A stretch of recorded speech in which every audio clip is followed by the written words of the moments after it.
Well, here we are, firmly into the new year and all of its promises, but maybe it's just me. I just ponder these things maybe a little too much, but have you ever wondered, what's really new in the new year? What's actually new? Anybody here actually a little bit newer in the new year? You're getting younger with each passing year? Anybody here? Nobody? No takers? Anybody? Any of the problems that existed in December, the variants and political issues and other kersnuffles, any of that actually new in the new year? I don't think any of that stuff goes away. The bills, spoiler alert, will not be going away. Those will be coming in your mailbox in January. So there's not a lot, honestly, that's new about the new year. And the only thing I can think of that's actually new in January are the commercials. The commercials suddenly go from eat more thing, buy more things to why did you eat that? Stop eating that thing. It's like instantaneous. Like the ball was literally dropping and Planet Fitness was like riding the ball down, telling me I need to go to the judgment-free zone. And if it's not Planet Fitness, then Jenny Craig wants to send me meals in my mailbox, and then Noom wants to psychoanalyze my diet. Scary.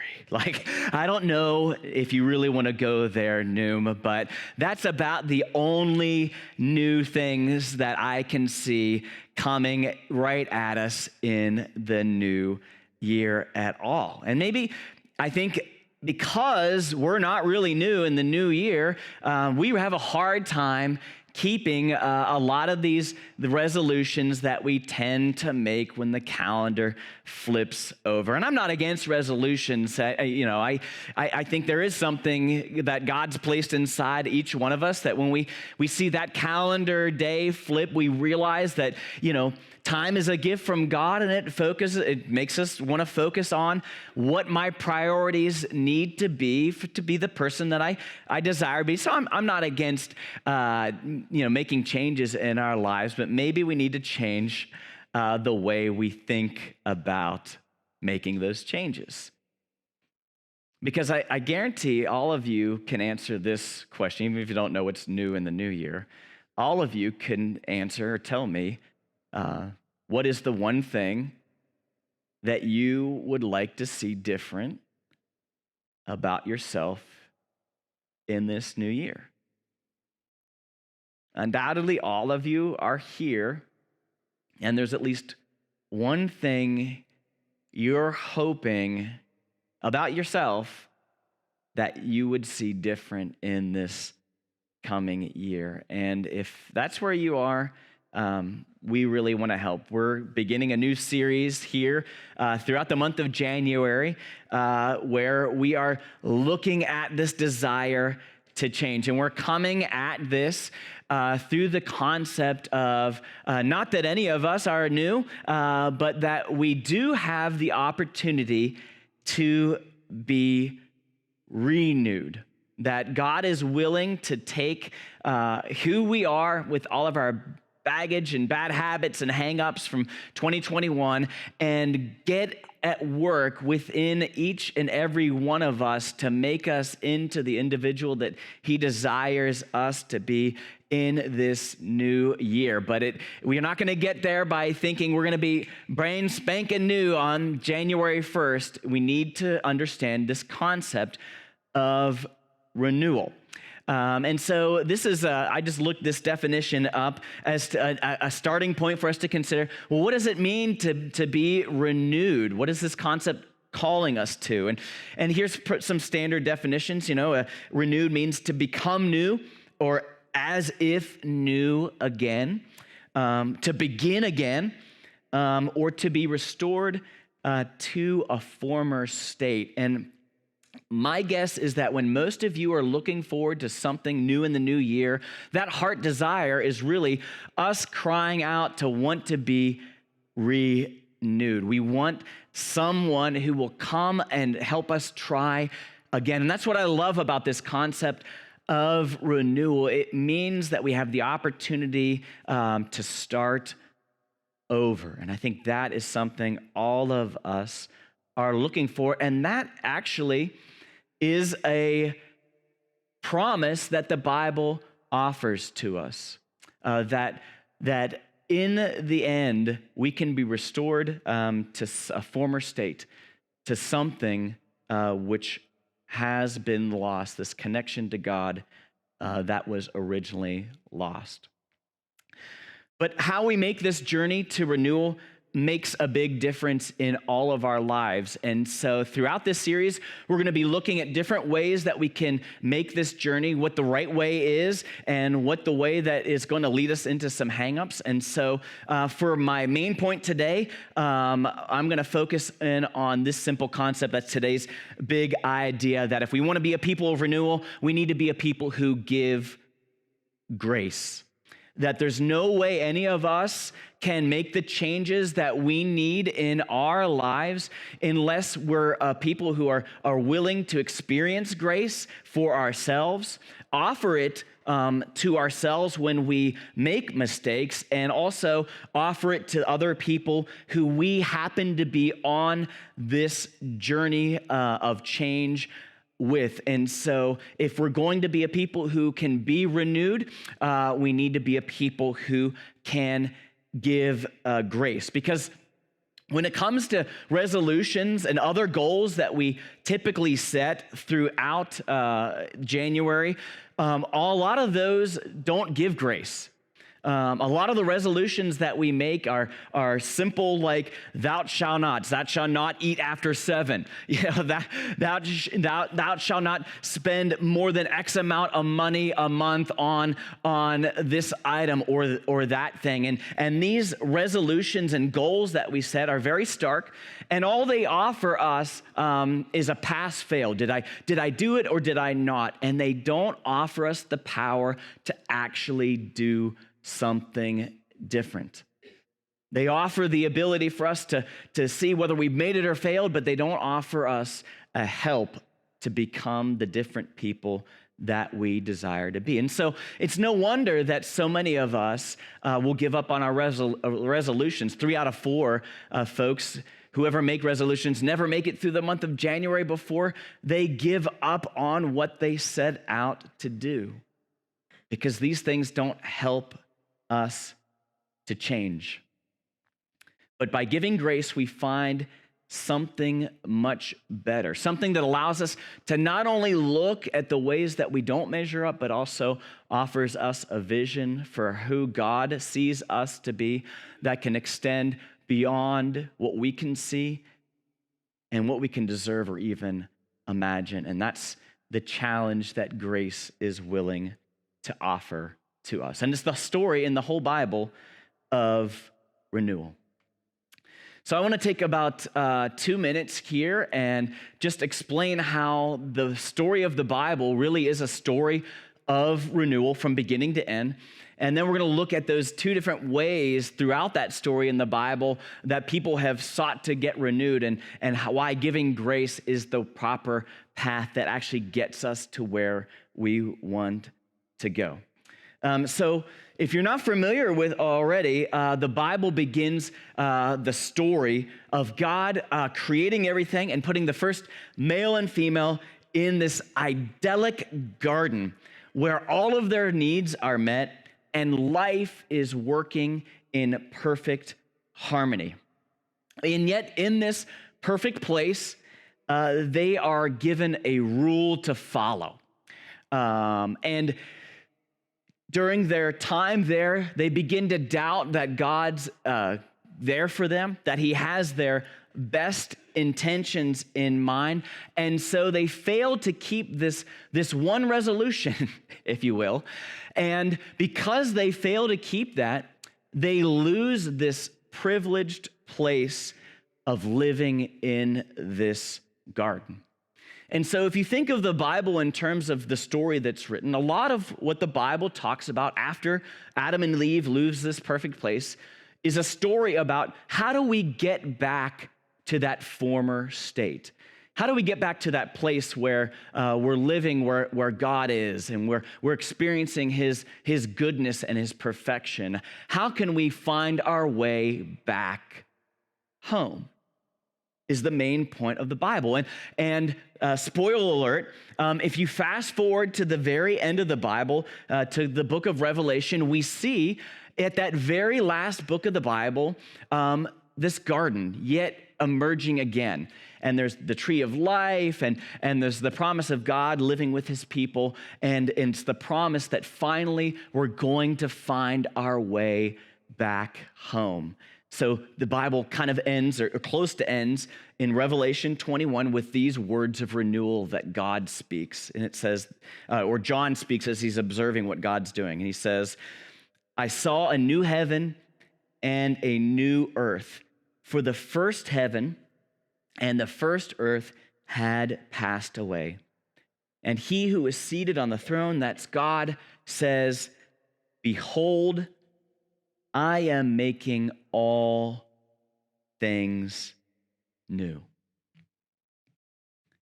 And so the Bible is a story of renewal. It begins with this perfect place and the loss of it, and then tells the story over and over again through all the biblical characters, Abraham and Moses and David, all the way along about how do we find our way back to that perfect place. And along that journey in the Bible, two main paths are laid out. One that doesn't lead them to this perfect place, and one that does. And in one place in the Bible, those two paths are explained in a very stark and straightforward way. This is John chapter 1, verse 11. And we read this, we saw this in December when we were doing our Advent stuff. But just to repeat it, it says this: the law was given through Moses, but grace and truth came through Jesus Christ. You see, the law was one method of renewal, but one that historically failed. It didn't work in the garden. And if you read through the first part of the Bible where Moses figures prominently as one of the key characters of the story, it doesn't work really for those people as well, because the law of commandments doesn't really help people to change. And I think that's where a lot of our resolutions are. They're just new laws and commandments that we make for our lives, these absolute standards that we think we can stand up and achieve under our own strength and our own power. They're very pull myself up by my own bootstraps. I'm going to do this by my own willpower, and it doesn't cause us to depend very much on God's grace or the gracious people that God has placed in our lives. It feels like it's really all on my shoulders. And so no wonder over 75% of folks who set out to do new things in the new year find that they are unable to do that. And I would say this, that even the 25%, and maybe that's you, maybe you routinely keep resolutions or you've achieved them in the past, I would say that even when we end up achieving these things, somehow they leave us feeling guilty or emptier than when we began, because all they had the power to do was to pass or fail us, to condemn us or to announce us good. But Jesus comes offering something quite different, a path of grace and a true lasting connection to God. And over again in the stories recorded of Jesus, we see him offering this different way that our lives can be changed. And I don't want to take a look at one of those stories of Jesus offering this, giving this path of grace to someone and seeing how that utterly changed their life. Now, this story comes from one of the biographies of Jesus' life, the book of Luke. And when Luke is writing, he's writing in the first century, and so we have to understand some things about what the first century world looked like for Luke and Jesus and the people who would be reading this book, because their desire for renewal was at an all-time high. In the first century, the nation of Israel had been conquered by the Roman Empire. And so they were living under the thumb of this great, enormous political body. And that caused them to desire renewal on all kinds of level. And it wasn't just political renewal. They just weren't only interested in getting rid of the Romans. They were looking for personal renewal as well, because many of them believed that the linchpin to really creating this sense of renewal that God promised in the Bible was if they could perfectly keep his commandments. They thought that if they could just get enough people on board doing the right things, that God, in a sense, would be unable to resist their righteousness, and he'd have to do something about all the other problems that they were facing. And so they were a people desperately seeking renewal, both politically and personally. And that desire to see personal renewal factors a great deal in this story, because the central character in this story that I'm about to tell is a man by the name of Zacchaeus.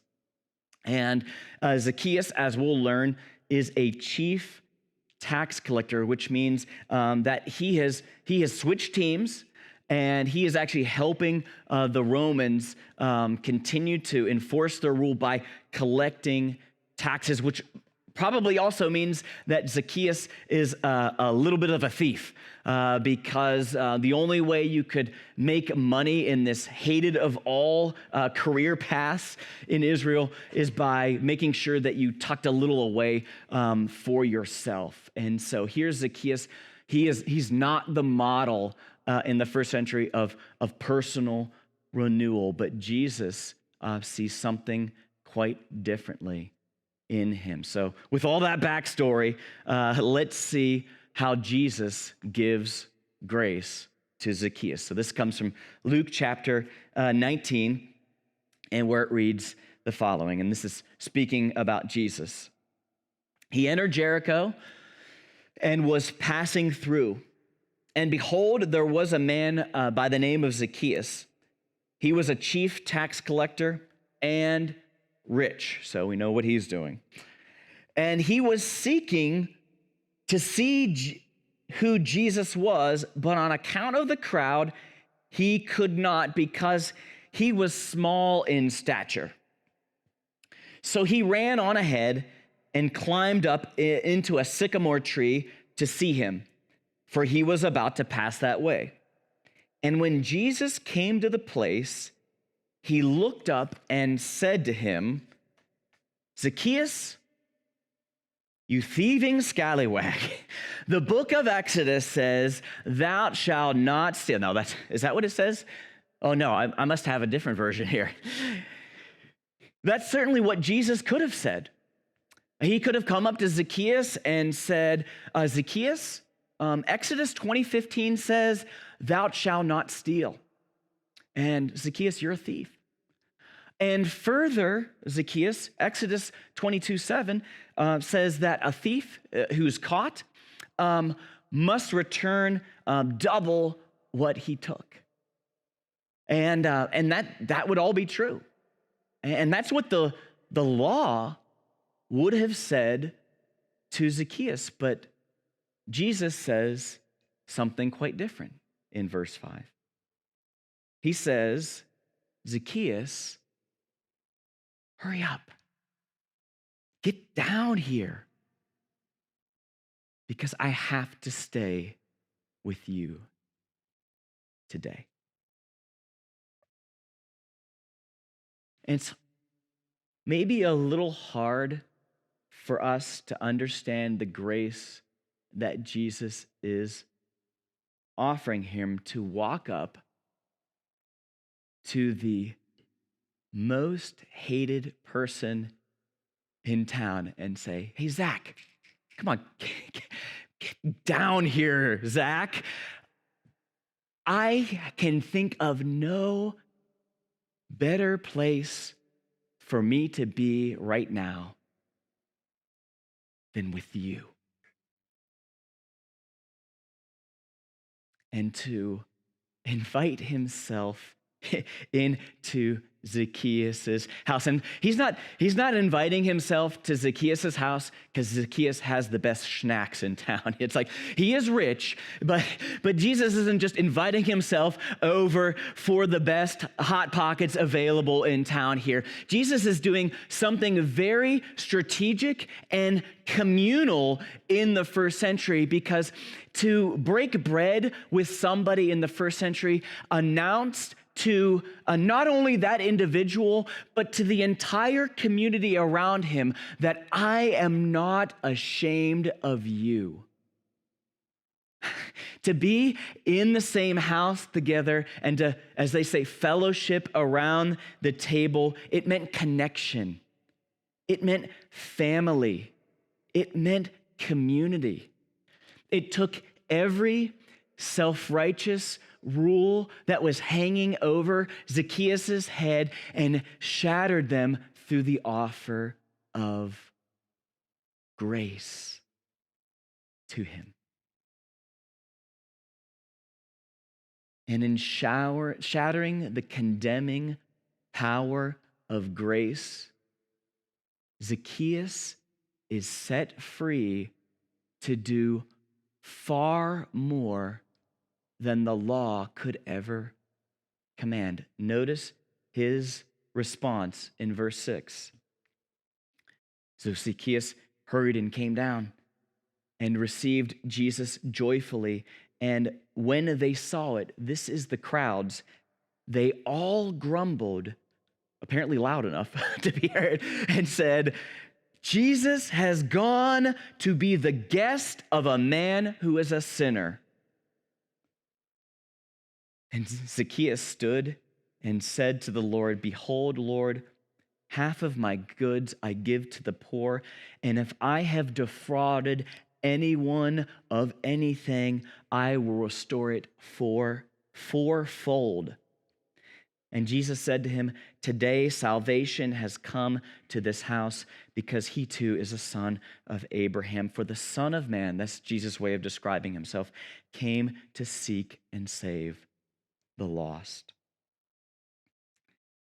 Zacchaeus here, you'll notice, pledges to give back 4 times what he has stolen. Now, when I quoted Exodus 22:7 earlier about a thief having to give back double, I'm just not making up Bible verses up here, people. That's literally what Exodus 22:7 says. And I think that Luke understands that at least some of his readers are going to understand that was what the law commanded. That was the standard. And so he very intentionally shows that Zacchaeus does twice what the law could have ever commanded him, but he does it because he receives grace.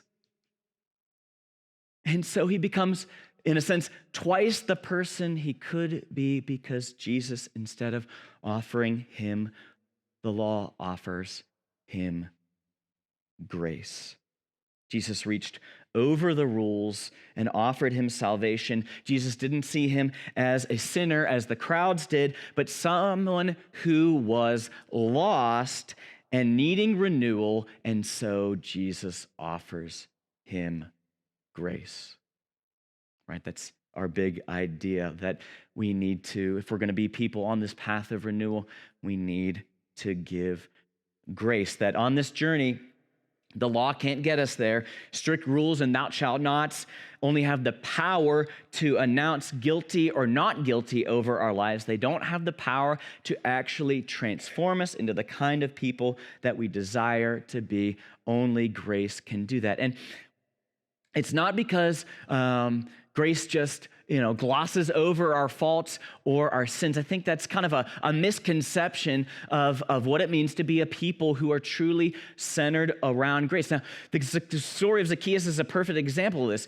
Zacchaeus doesn't ignore the wrongdoing that he's done. He doesn't just say, Jesus is in my house, and I don't have to worry about my pastor making any amends for my past. He feels a lot of personal responsibility to make right what he has done wrong. And I think because he's received grace, he doesn't have to fear facing what's really inside of him, because he knows that Jesus has got his back the whole way on the journey, because Jesus has already offered to him, even before he decided to change, the acknowledgement that he too can be part of the family.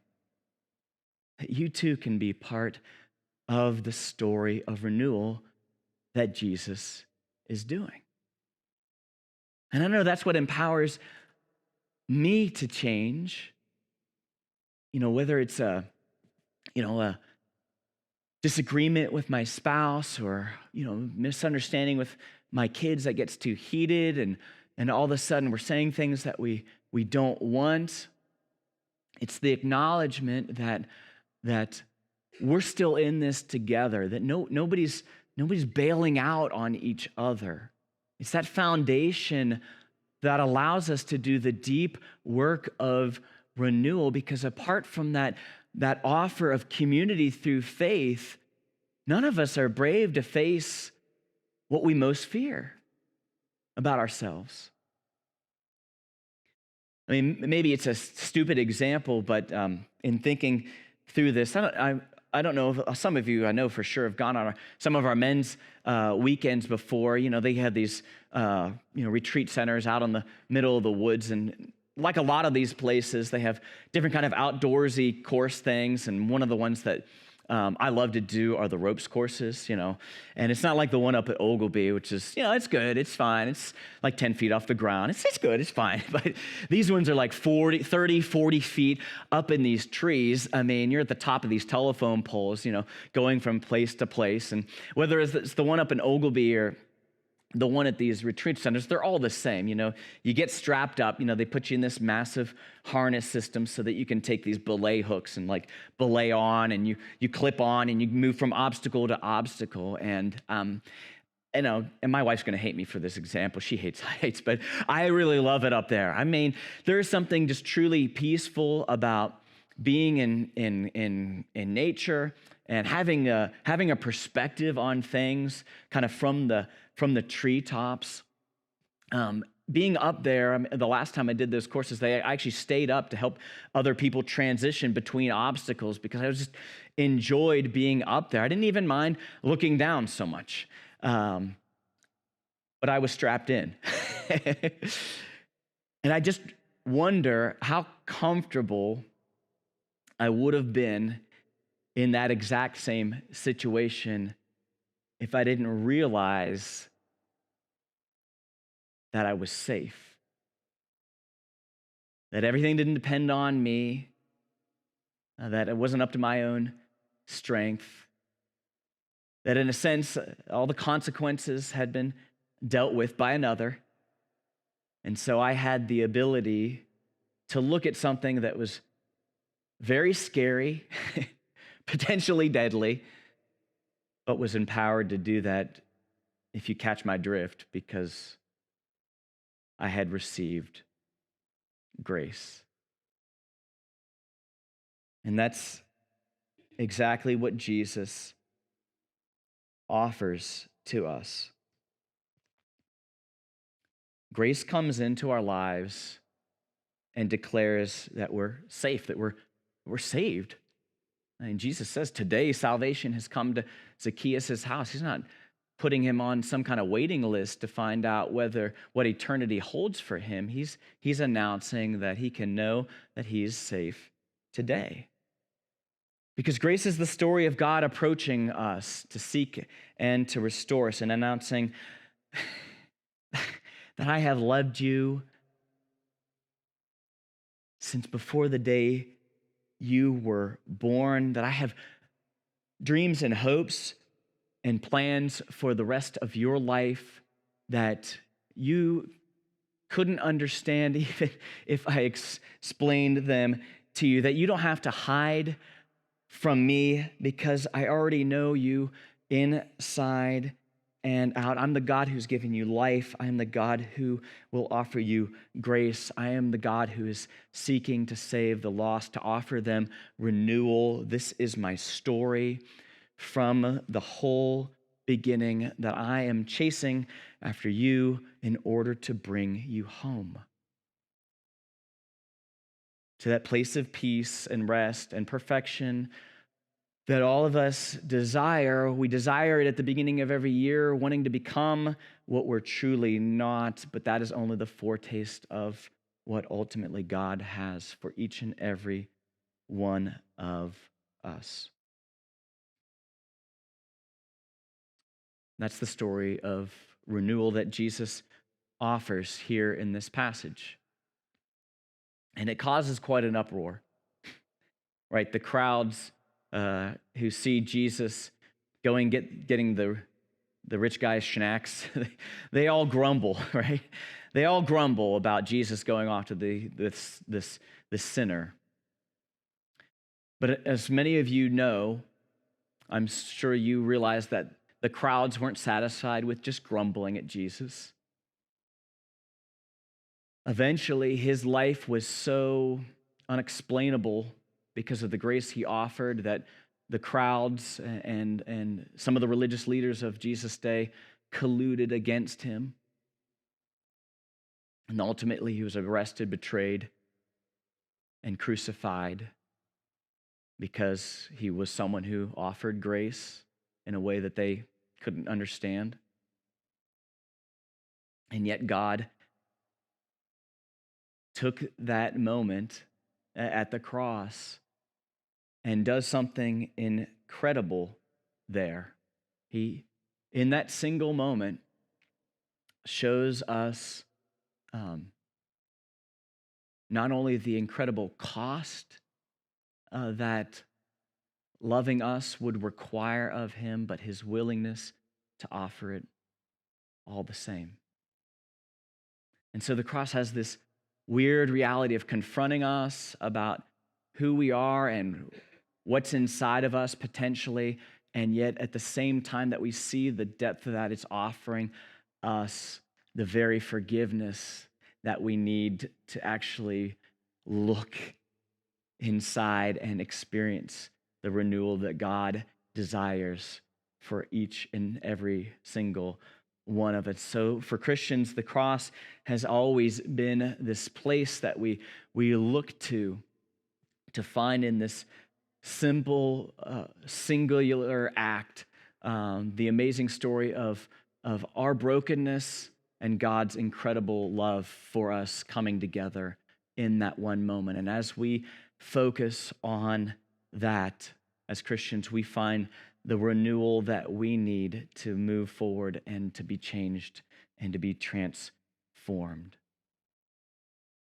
And that's what God desires for each and one of us, to look to Jesus and through the power of God's Spirit to be renewed every single day. Because even though the Bible describes that God ultimately finishes the renewal at the end, the offer to become renewed extends to every single one of us in this present moment, just like Zacchaeus. In fact, the Bible says those very things. 2 Corinthians 5:17, this could be your New Year's verse if you're still looking for one. It says, "Therefore, if anyone is in Christ, he or she, you're a new creation. The old has passed away. Behold, the new has come." God has already begun to renew the face of the earth. But spoiler, it begins with us. We don't have to wait for anything. We're not sitting around waiting for this to happen. We can actively engage with God in the path of grace that he's laying out in front of each and every one of us and begin that journey right now by looking to Jesus, understanding what the cross offers to us and taking a step forwards towards him. And so how can we take a simple step forward in becoming a people who give grace, let me offer a potential next step here that might be helpful for you. It's always been a go-to one for me. And that is pack your bags and move out of the land of Ur. Now, that's going to take some explaining. One of my favorite pastors, Andy Stanley, uses this, so this isn't original with me, of talking about living in the land of Ur. And how do you know you're living in the land of Ur? Well, it's when you go around most days and think to yourself, this person is thinner, better, richer, or holier than I am. When you find yourself playing that comparison game, this person's thinner, better, holier, prettier, richer than mine, or even the other way around, like I'm thinner, I'm prettier, I'm better, I'm holier than this person. When you find yourself using Ur and living in the land of Ur, then you can be sure that in that moment, you're probably walking down the path of the law, meaning you're walking around with some kind of flat standard that you're using to evaluate everybody around you. You're just cookie cuttering away and making comparison with them. So when you find yourself in that trap, give grace. Give grace to yourself. Realize that if you're not as as this other person is, that you're a person on a journey. And so it doesn't matter where they are compared to where you are. It just matters where you're looking to go, because that determines your direction better than anything else. And if these are people in your life, give grace to them if they're not as in something as you are, realizing that all you know about the people that you see is a small fragment of their journey. You don't know their backstory or their baggage.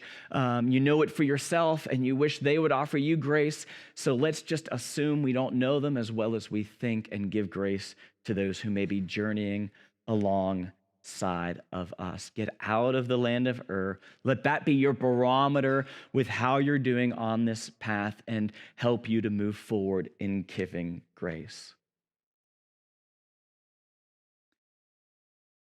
With this start of the year and the changing of the calendar is a moment when we look at time and realize how precious it is. And of course, that also causes us to take a look at some of our priorities. Are we really focusing on what the main things are in life, and are we becoming the people that we deeply desire to be? But a lot of times we only do it at this time of the year, and it kind of hits us all at once. And so we feel, drastic times require drastic measures. And so we come up with these lists and these things, which aren't necessarily bad, but a lot of times the way that we word them or hang them over our life sounds a lot like the law. That you have to do this and you have to do that, and if you don't, you're just not going to make it, and you're just a failure again. But none of us has the power to make us new, because all of us are starting this year at different places, and we're not new either. Instead of being new, we need to focus on our renewal. And good news, that's the very business that God desires to be in for our lives. That's the very story he's been writing from the beginning, and that's his hope-filled goal for everything one day, that he will make all things new. And between this very good beginning and the very better end, we're on this path of renewal, following Jesus, who comes into this world not offering the law, but grace and truth. And when we're on that path, we learn how through him we can walk on the story of grace.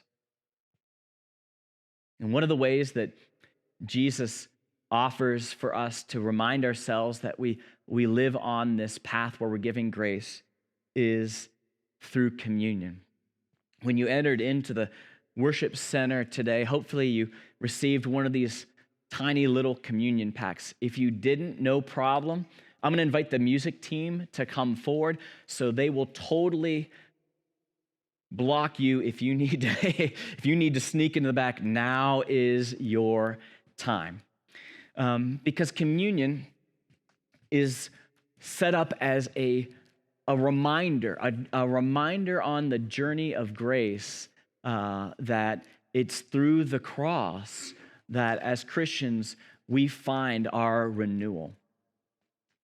Jesus set it up that way as the crowds and the religious leaders were plotting to crucify him on the very next day. Jesus took a simple meal of bread and wine and caused it to be a remembering, a place of remembrance, so that those who were following him would always come back to what he gave to them graciously in order to keep them on the right path. And so we'll celebrate communion together. Here at C3, we offer, or we do open communion. So even if you're not a member of C3, but you're a follower of Jesus, you're welcome to partake with us. And if you receive this packet, just to give you a heads up, there's 2 layers here. The ultra thin kind of saran wrap layer on the top. So you're going to want to pull that back and just get the littlest bit off. And that'll allow you to slide out this wafer. And so when you're there, let me explain what Jesus did with the bread. As they were sharing it together as a common meal, Jesus took up the bread and blessed it and broke it and said, "Take and eat, all of you. This is my body."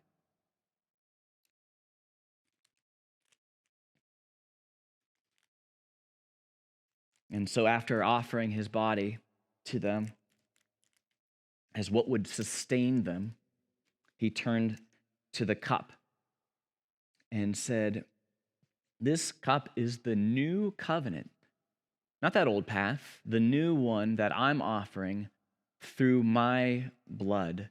As often as you drink this, do it in remembrance of me."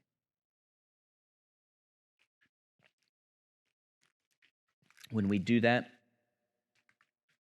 we remember the grace of God offered to us at the cross of Jesus. And as we continue to do that, we will remember it until the day of renewal and his return comes. And so that gives us much to celebrate. If you don't mind, please stand. We're going to continue to celebrate God's grace through one final song.